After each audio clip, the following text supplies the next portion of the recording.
Imagine a quiet evening, an ordinary street, passers-by going about their business. But suddenly the silence is broken by a scream. A man, blinded by hatred, throws insults at the young guy. And then something much more terrible. A heavy sewer manhole flies in his direction, leaving everyone around him in shock. Tension builds, but no one yet knows who this guy really is, or where the racist anger will lead. Now imagine his face when he finds out the kid's father is a police captain. The moment of realization, the fear, the regret. What would you do if you were this man? Write in the comments what your name is and where you are watching this video from. We read all your comments and appreciate each of you very much. Thanks to your support, our channel grows and stories like this find more viewers. You are incredibly important to us. Thank you for watching, commenting, and helping us share stories like this. We feel your strength and support in every like and comment. Without you, this channel would not exist. Enjoy the show. Hillside Street, which was usually drowned in the silence of the evening, was quiet. The soft light of the street lamps painted the sidewalks with a golden glow, and passers-by moved at a leisurely pace, enjoying the fresh air. The small cafes on the corner were closing and the vendors were removing the signs of the day. A black young man named James Harper, tall and thin, was walking home from the local library. In his hands was an old book about music from the 60s. His favorite reading. He walked relaxed, with a slight smile, which was evoked by a scene in the book. James was only 19 years old and had just finished his freshman year in college. Across the street, in the shade of a tree, stood Mark Ranford, a middle-aged man, stone-faced and angry. He'd had a bad day. The office had pointed out a lot of errors in his reports, and all he had to look forward to at home were blank walls and a television. He had already had a couple of beers before he went outside. Full of irritation, when Mark's gaze fell on James, something inside him flared. In his head, full of stereotypes and hatred, this quiet young man seemed like a challenge. Smiling, walking around here like he owns the world, he muttered to himself. His hand clutched the aluminum can he'd never had time to throw away. James didn't immediately notice Mark's gaze. He was going about his business, not expecting trouble. His sneakers slid silently on the asphalt, and the tune he'd been humming on the way down was still playing in his ears. But Mark was already moving toward him. He didn't need a reason to be angry. It was enough that James was just here, on this street, in his sight. "Hey, you kid," he shouted, breaking the evening silence. The sound was sharp, like a roll of thunder, and made James stop. James turned around, frowning slightly. His gaze met the man's eyes, which held nothing but hatred. The calm evening instantly turned into a premonition of trouble. James frowned slightly when he heard the shout. He wasn't the type to look for trouble, and trying not to make a big deal of it, nodded back at the man as if he had noticed the hostility. Mark, on the other hand, took the gesture as a challenge. In his head, James looked too calm, too confident, and that annoyed him even more. He didn't need a real reason to vent his anger. "Didn't you hear me, puppy?" Mark's voice grew louder, breaking into a rough wheeze. His footsteps quickened, and he headed straight for James. Passers-by, who had been going about their business quietly, began to slow their steps, sensing the tension in the air. Some of them were alarmed, but no one dared to interface. James frowned, but stayed where he was. He knew that sometimes it was better to answer nothing than to stir up conflict. "Excuse me, sir, I'm in a hurry to get home," he replied calmly, trying to be as polite as possible. But those words only added fuel to the fire. In Mark's mind, James's politeness sounded like mockery. It seemed to him that the boy thought he was superior to him. "What are you doing walking around here?" Mark raised his hand, pointing around. "You think you're better than the rest of us. You think I don't see you showing off around here." James tensed, but tried not to lose his composure. "No, sir, I'm just going home," he repeated, taking a small step back. Mark wasn't listening, though. He stepped closer, his breath smelling of alcohol and his face twisted with anger. "You think you're smart, walking around here with your book like it's going to save you. You know what I think? I think you don't belong here." The insults came like a torrent of mud, every word spoken with venom. He called James nothing, dirt, and a mistake. He clung to James's skin color, to his looks, to his calmness, which seemed to mock him. James felt his face begin to burn with humiliation. His fists clenched, but he knew that hitting this man would only make things worse. Instead, he looked at Mark directly, determinedly, without looking away. That look triggered a new burst of rage in Mark. What are you looking at me like that for, puppy? You think you're brave? You think you're going to scare me?" The crowd around them began to whisper. People took out their phones. Some were filming what was happening. Some were just watching from a safe distance. Mark didn't even realize it. He was absorbed in his hatred. James took a slow step backward, but he bumped into the curb. There was nowhere else to retreat, and at that moment he realized that there was no way to just walk away from this situation. The crowd around him began to stop. People who had been hurrying about their business earlier now stood still, as if stuck to the ground. Some stood in the distance. Others moved closer to see what was going on. Adults glanced around. Teenagers pulled out their phones, recording what was happening. No one tried to intervene. Mark stepped right up to James, his breath raining down on the boy's face with a heavy odor of alcohol and anger. "You think you're special," he wailed, jabbing a finger at James' chest. "Look how clean you are, in your clothes, with your book, and you know what? You're nothing, and you'll never be nothing." The words sliced through the ear like knives. James tensed, but didn't move. He could feel the crowd watching him, their gazes burning into his back. Some of them were filled with pity, others with indifference, but no one came any closer. "Hey, kid," Mark grabbed James sharply by the edge of his jacket, pulling him closer. "You must be the kind of guy who thinks he can walk around here free. You think this country's for you." James tried to pull back, but the man's grip was firm. "Please let me go," he said in a steady voice, though his insides were seething with humiliation. "Please let me go." Mark mocked him in a thin, mocking voice, attracting chuckles from afar. "Did you hear that?" He turned to the crowd, as if demanding their approval. "Now he's going to start apologizing some more, like they all do. The pathetic, cowardly ones." James felt his throat tighten into a lump. Every word this man said burned, but he realized that any action he took, any answer, or even a glance would be used against him. Mark, feeling victorious, moved on to harsher insults. He pointed to James's hands, to his shoes, to his book. "Look how all smart and cultured you are. You read, don't you? But no book will help you, because you'll always be on your knees to the likes of me." The crowd began to move closer. Someone shouted, "Leave him alone." But Mark only turned around and angrily shouted back, "It's none of your business." Mark's loud words and threatening gestures began to fill the air with tension. Like a taut string about to break, he waved his arms around, and then he yanked the book out of James's hands and threw it to the pavement. The book fell, its cover cracked and its pages crumpled. "Here's your life." Mark kicked the book with his foot toward the sidewalk. "As pathetic as you are." The crowd shuddered, but stayed put. No one interfered. James stared at the book in silence, trying not to show the pain that was tearing him up inside. There were whispers all around, but no one dared to say a loud word. Mark leaned closer to James, his voice quieter but even more venomous. "You can keep quiet, but I know you hate me. You know what? That's a good thing, because I don't care. There's no room for people like you here." That moment seemed like an eternity to James. He felt every glance from those around him piercing him, every word from Mark breaking his spirit. But he stood, not allowing himself to shake, despite the internal storm raging. Mark, seeing that the boy was not giving up, became even more furious. He turned sharply and grabbed what became a symbol of the final edge of cruelty, a heavy manhole by the curb.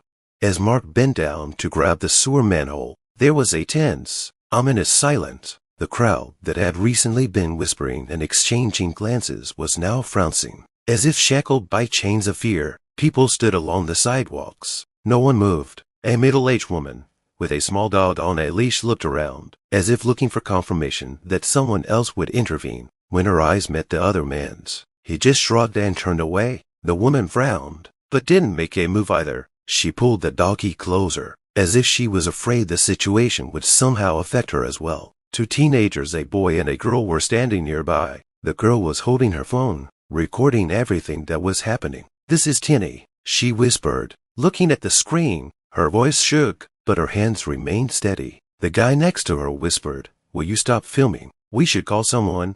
"So," replied the girl, continuing the recording. "Now someone else is going to do it. Do you want him to go off on us like that?"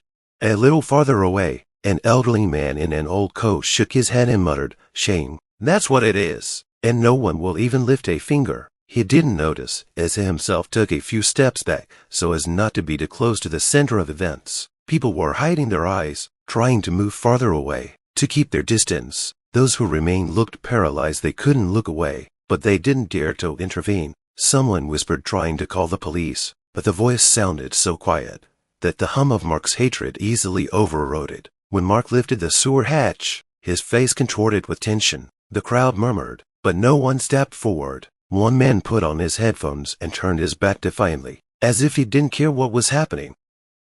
"Hey, you there, stop it or someone's going to get in trouble," a man from across the street shouted timidly, but his voice sounded uncertain and was quickly drowned out in an exclamation of shock. James stood still, his breathing heavy and his eyes straining to follow Mark's every move. He saw people around him look away, pull out their phones, but no one even tried to stop what was happening. The crowd, consisting of dozens of people, seemed fragile and defenseless in the face of this outbreak of aggression. They were mere witnesses, silent observers who preferred to stay safe rather than try to save the one who stood in the face of hatred and danger. The sewer manhole in Mark's hands was heavy, but that didn't stop him. "Watch what's about to happen," he shouted, glancing at the crowd as if looking for their support or applause. But there were only a few short shrieks of horror in response, and then silence again.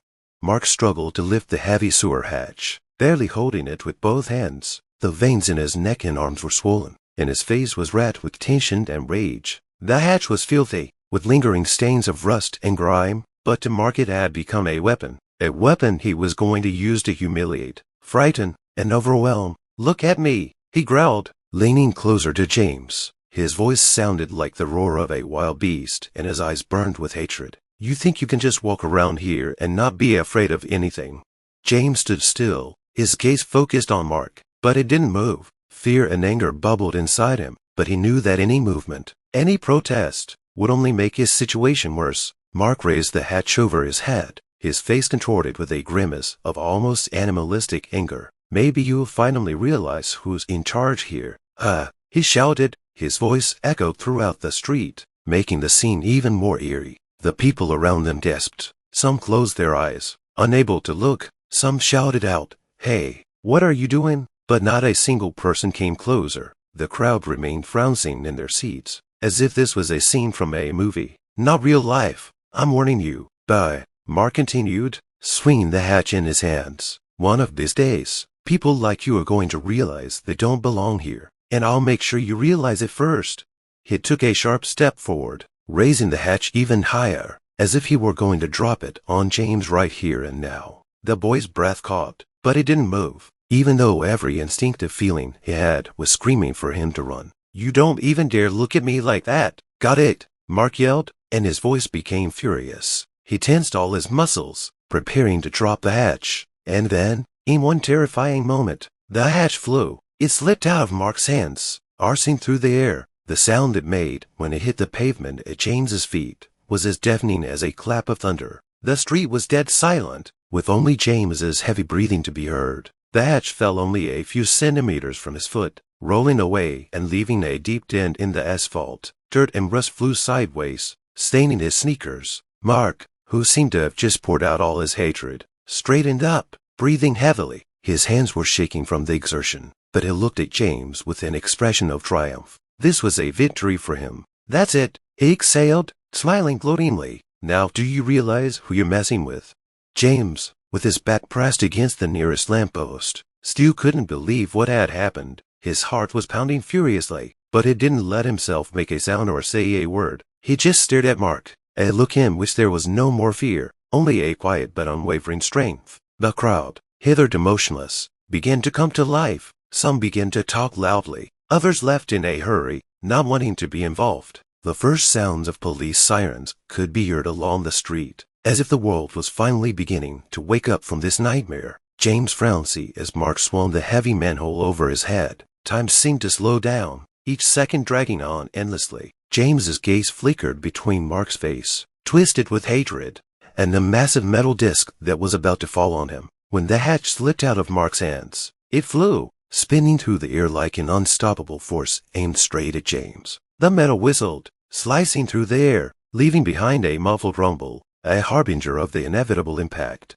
James felt as if his feet were stuck to the ground. His body was unresponsive, gripped by terror. It was only at the last moment, when the hatch was a few centimeters away from him, that instinct kicked in. He jerked sideways, barely keeping his balance, and felt the cold metal sliding along the edge of his jacket, leaving a dirty mark. The hatch hit the pavement with a deafening thud. The vibration of the impact echoed in James's legs, as if the ground beneath him had shuddered. The metal made a deep dent in the road and bounced away, scattering rust and dirt all around. The crowd gasped. Someone shrieked. A man in a gray jacket, standing a few meters away from the epicenter, almost dropped the phone on which he was recording what was happening. The girl next to him covered her mouth with her hands, her eyes full of horror. James straightened slowly, his breathing ragged and his legs shaking. He felt weakness engulf his entire body, as if his strength had left him the moment he dodged the flying hatch. An invisible heaviness clenched his chest, as if every attempt to breathe air required a tremendous effort. Mark, standing nearby, looked at James with an expression of annoyance and gloating. He didn't even seem to realize how close he'd come to killing the man. His hands were shaking, but he tried to hide it by stepping forward. "You're still alive," he said with a sneer, his voice sounding raspy but still filled with anger. "Well, okay, you got lucky today, but next time." James looked at him without saying a word. There was no more fear in his gaze, but there was fatigue and deep resentment. Every movement was difficult, but he stayed where he was, knowing that even a step backward would be seen as weakness. Mark turned away from him for a moment, then turned to the crowd as if expecting approval or encouragement. "This is the way it's supposed to be," he shouted, trying to hide the tremor in his voice, but instead of applause and words of encouragement, he was met with silence. The crowd, who until a short time ago had been recording videos and whispering, now looked on in horror. Someone from afar shouted out, "Are you out of your mind? That could have killed him." The voice was loud and distinct, and Mark turned around sharply, trying to find the one who dared to condemn him. But the crowd frowned. No one began to repeat their words. Only the quiet sound of the siren, which was getting louder, indicated that the situation was nearing its peak. James felt his legs begin to shake. He grabbed the lamppost to steady himself, his eyes fixed on the ground where the sewer manhole lay, a witness to how close he was to death. The street was filled with the sound of sirens. The red and blue lights of the patrol cars began to reflect on the windows of the houses, breaking the night darkness into chaotic flashes. Two cars pulled up, and the rumble of the engine seemed to take the crowd by surprise, pulling people out of their paralyzed state. Mark straightened up when he heard the sirens, his face lighting up with a smug grin. He spread his arms wide, as if he were greeting old friends. His confidence only grew stronger. He was sure that even the law was on his side. "Here we go at last," he shouted, turning toward the approaching police officers. "Now we're going to figure out who's right here."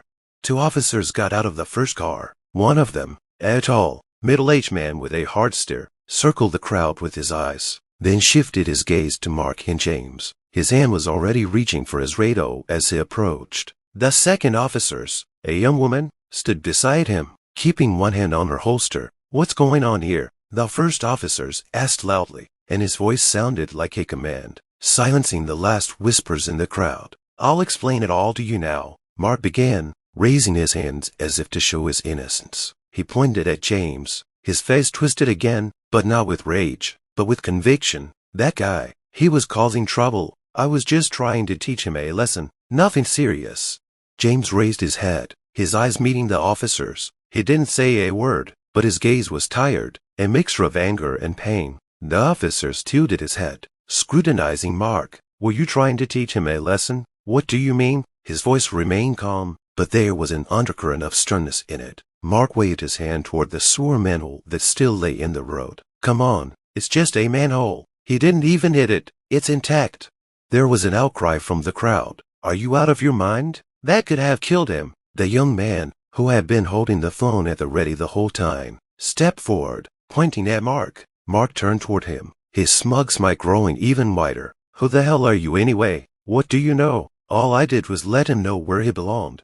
The officers exchanged glances. The young woman stepped forward, gesturing to the crowd. "Are there any witnesses here who can tell us what happened?" Immediately, several people raised their hands. Someone started saying, "We all saw it. That man tried to throw the hatch at the guy." Mark laughed, but his laughter sounded strained. He raised his hands again, as if trying to prove his innocence. "It's just a joke. Are you all so serious? Luke didn't even hit him. It's okay." The officer stepped closer to him, his gaze hardening. Throwing a sewer manhole at a man is no joke. That's aggravated assault.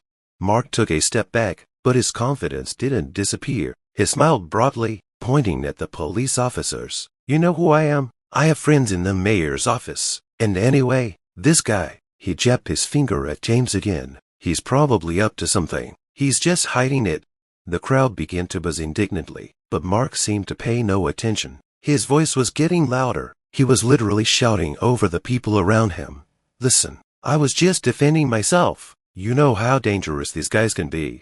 The officers continued to remain calm, but the tension in the air was rising. The crowd was on the verge of exploding. Everyone wanted to speak out, but the police gestured for everyone to calm down. Mister, the first officer said sternly, pointing his index finger at Mark. We're about to get to the bottom of this, and if it turns out that you threatened someone's life, this is no longer a matter of jokes or defensive measures. This is a serious offense. Mark only grinned, but his smugness began to slowly melt away. He hadn't yet realized that the police weren't going to turn a blind eye to what had happened. Mark continued to stand with uncovered smugness, his chest heaving and his face unconcealed in the certainty of his impunity. His gaze was directed at the police, at the crowd, but his attention was unsteady, as if he expected everyone around him to recognize that he was right. But suddenly, in the midst of the noise, James's voice came out. It was calm, steady, but there was something unusual about it. Not aggression, not panic, but a firm calm that made Mark freeze. You don't even know who I am, James uttered without turning his head. His eyes, full of fatigue and pain, were focused on the asphalt where the canal mark had been left. But those words sounded as if they were not just words, but something much more meaningful. Mark frowned. Something in those words made him tense up inwardly. He frowned, almost unable to believe his ears. Some black guy he just tried to humiliate and frighten was suddenly saying those words as if he were someone much more important than just a random passerby. The crowd fell silent, as if everyone sensed a change in the atmosphere. Even the policemen seemed to tense up a little, listening to what the guy had to say. The officers who was standing next to Mark looked at James with interest, but didn't interface. Mark did not immediately find something to answer. His self-confidence, all the excuses he'd been ready to shout, vanished like sand blown away by a strong wind. He fell silent, feeling every muscle inside him clench. James took a step forward. He raised his eyes, and in their depths, despite all the pain, there was still a hardness that seemed almost unbearable to Mark. The boy spoke as if his words were a true sentence, not just a threat, but something behind them, something far more significant. You think you can do whatever you want because you're white, James continued, his voice growing calmer, but there was a hidden power in it. You don't even know who my father is. Mark felt his confidence begin to crack at the seams. He opened his mouth, but couldn't say a word. His eyes flicked to the policeman, as if he were looking for confirmation of his thoughts, as if they could tell him that it wasn't true, that his power was still untouchable. But the policeman stood silent. The officer standing next to James stepped forward, his face serious, but he said nothing. The silence was another blow to Mark. You have no idea who you're messing with, James added, his words not a threat. They sounded like a simple, dispassionate statement, and there was something frightening about it, because Mark sensed that this guy knew something that could change everything. Mark took a step back, his confidence beginning to fall apart. He tried to recreate his old posture, stiff, insistent, aggressive, but now something in his eyes had changed. Doubt began to creep into his soul. Who was this guy? And who is his father? What was he hiding behind those words? His face was suddenly frowning, like a man caught in a trap. He tried to find an answer, but all he could think of was, don't underestimate someone you've just humiliated. The moment James spoke the words about his father, the whole atmosphere changed. For Mark, time seemed to slow down again, and his world, which had just seemed solid and unshakable, suddenly began to crumble like a house of cards blown away by the wind. James's words echoed in his mind. He frowned in place, eyes widening, and the inner calm he'd been displaying in front of the crowd began to fade. He couldn't believe he'd just caused such a reaction to himself, and the scariest part wasn't that this guy happened to be black, but that there was more than just a personality behind it, but something far more dangerous. James was no ordinary guy. He was somebody's son, and not just anyone's son, but the son of a police captain. For the first second, Mark tried to ignore James's words, thinking they were just a last, belated defensive move. But then he saw the officer's faces tense. The young woman exchanged glances with the man, and the latter nodded slightly, as if realizing something. There were no words, but it was clear in their eyes this guy wasn't what they were trying to make him out to be. It wasn't some random street bully. His father was one of the most powerful men in the neighborhood. Mark felt his heart clench. He began to feel a feeling that had been foreign to him before, fear. For a moment, he found it hard to breathe. He took a step back, trying to wipe the sweat from his forehead, but he couldn't shake the growing feeling that he was trapped in a trap he couldn't escape. James's words sounded like a judgment, like a silent threat that he didn't notice at first, but that had the power to destroy everything. Are you the captain's son?" Mark finally uttered, his voice sounding like a whisper rather than the usual accusation. He himself was surprised at the tremor in his voice, and this moment was the real turning point. All his confidence, all that feigned aggressive facade he had tried so hard to maintain, began to crumble before his eyes. James nodded slowly, but his gaze didn't change. He wasn't angry or aggressive, he just told the truth, and it was so powerful that Mark felt the ground go from under his feet. Police captain. James's father was a high-profile man whose name everyone knew. He was a figure of power and respect, and if this kid really was his son, the consequences could be dire. Mark's head began to buzz. He remembered how many times he had been accused of wrongdoing, including for aggressive behavior, that had caused him to narrowly escape serious consequences several times. But now it all became clear. His actions weren't covert enough to avoid attention. And now, if James's father took action, things could turn disastrous. At that moment, Mark felt another, darker and more devastating fear rising. He realized that if he made a mistake, if he really did attack the police captain's son, his life could be ruined. Everything he had done in his life, all his attempts to manipulate situations, all his beliefs that money and influence could solve everything, all of it crumbled like a house of cards. The policemen were silent, but their eyes said it all. Their gestures became clearer as they stood by, watching Mark relive his personal catastrophe. Their silence was the loudest response to all his excuses. What happens now? Mark squeezed out, trying to regain some of his confidence, but his question sounded like a plea for rescue. He knew that this was not just a conversation, but the beginning of the end, and deep down he realized that he would not be able to escape the consequences. James didn't answer. He just stood there, his face calm, but his gaze was clear and determined, like a man who had already realized what had happened and had no regrets. He knew that now his father would decide what would happen next, but Mark didn't know how the story would end. The regret he felt was so strong that it almost poisoned him to his heart's content. When another police car arrived at the scene, the air in the street seemed to harden. Unlike the first group of patrolmen, who merely observed and drew their own conclusions, here was a man whose presence could change the course of events dramatically. All eyes shifted back to the car. The police captain stepped out of the car, composed, confident, and sharp-eyed. His entire appearance, from his immaculately pressed uniform to his stern expression, left no doubt.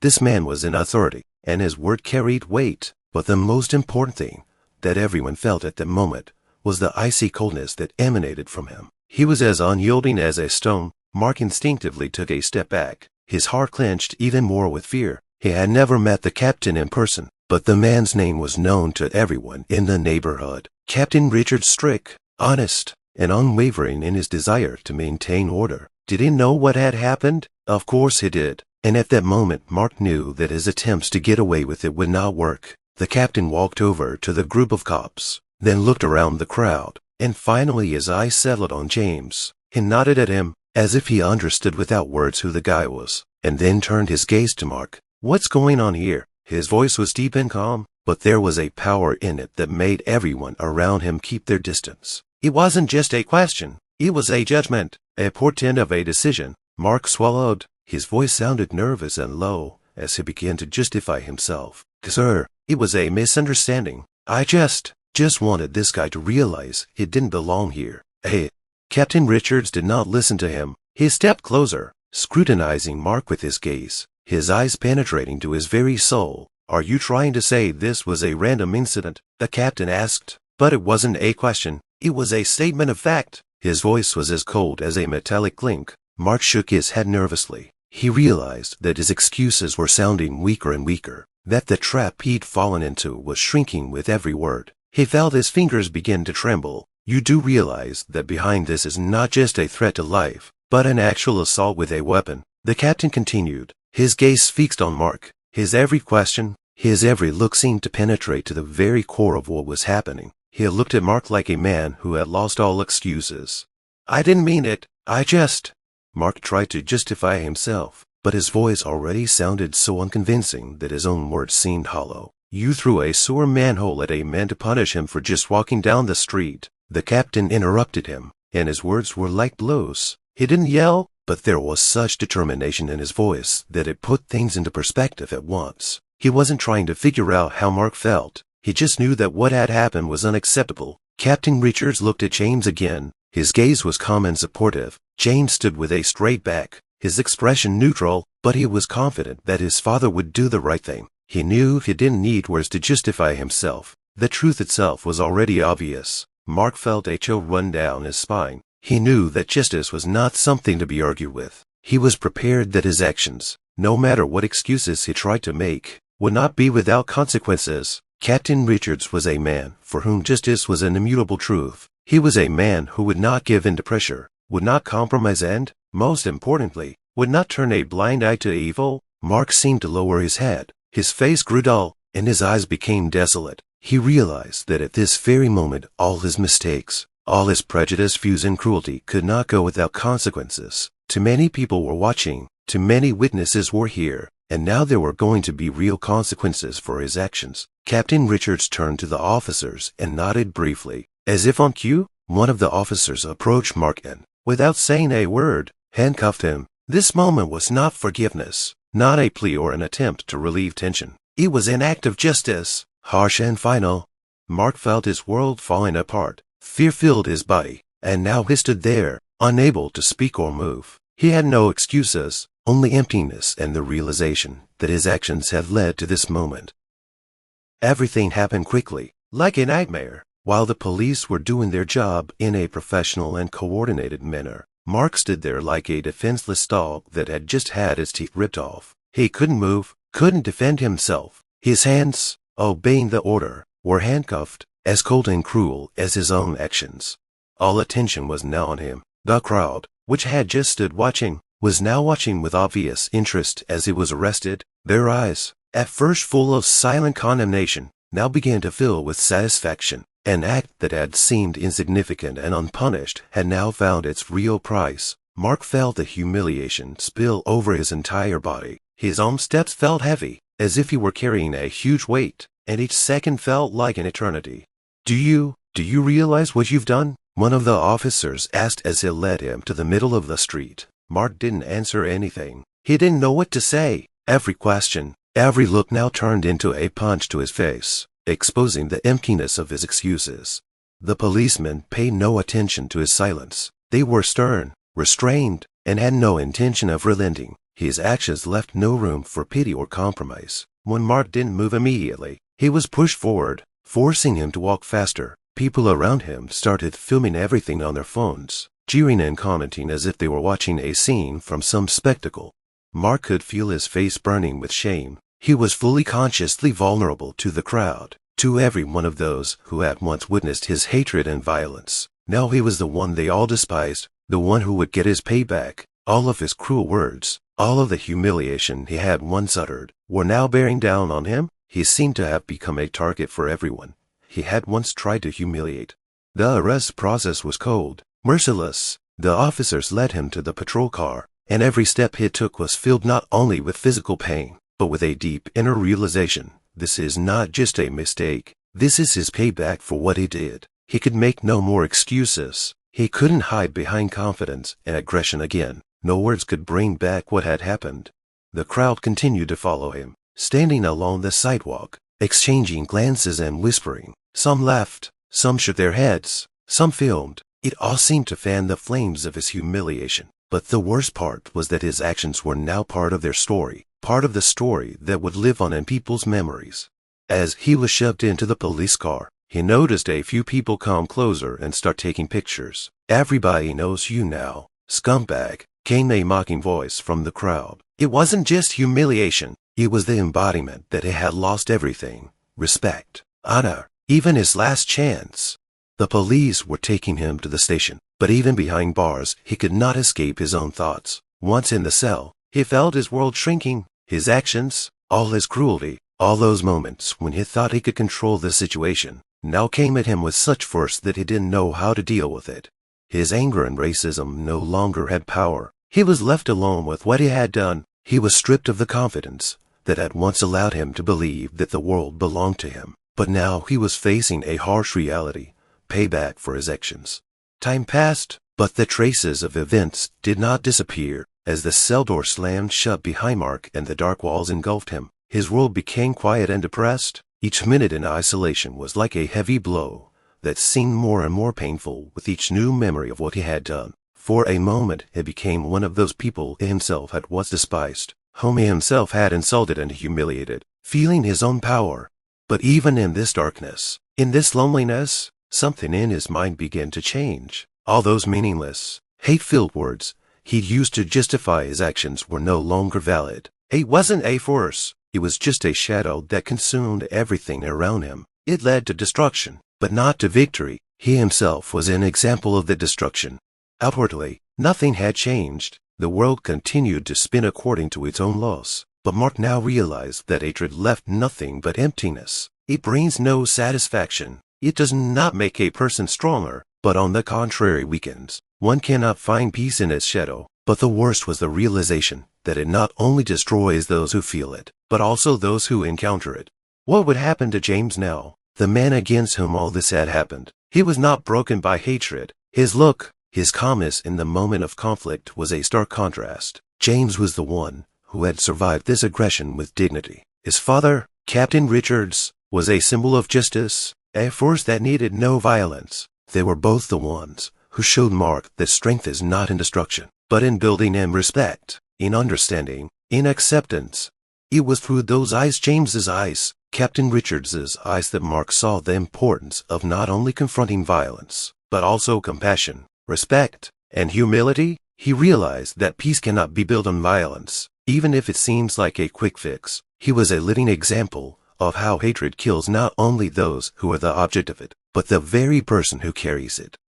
And so, weeks after his arrest, as Mark sat in his cell, thinking about what he had done, he began to see. He saw that nothing would change unless he started to change himself. His crime was not an accident. It was the result of his ignorance, his cruelty, his refusal to see another person as a human being. He realized that he was faced with a choice: either continue to carry the hatred and destruction within him, or begin the process of change for himself and for others. The process was not quick, but he began to look for answers to questions that had not interested him before. How to live in peace without hiding his aggression, how to respond to other people's aggression, what is real respect and not just silent patience. He didn't know what his future held, but he did know that this was probably his last chance to change himself. And his lesson was simple: hate gives nothing. It only takes away. When the world is plunged into darkness, each of us becomes part of that darkness if we do not take a step toward the light. Mark's story is not just one man's story, but a reminder to all: the world begins with ourselves. And if we do not fight hatred and indifference, they will become our companions, destroying us and those around us. True power is the ability to build, not destroy. Learn this, and the world around you will change. Dear viewers, what do you think of our story? We would love to hear what you think in the comments. Have you experienced racism or injustice in your life? What do you think should be done to make the world a fair place? Share your thoughts. We really value your opinion. Each and every one of you is incredibly important to us. You help our channel grow, and we appreciate each and every one of you. If you like the story, don't forget to like and subscribe so you don't miss new videos. Your support is what motivates us to create more content for you. Wishing you a good day. May it have as much light and positivity as possible.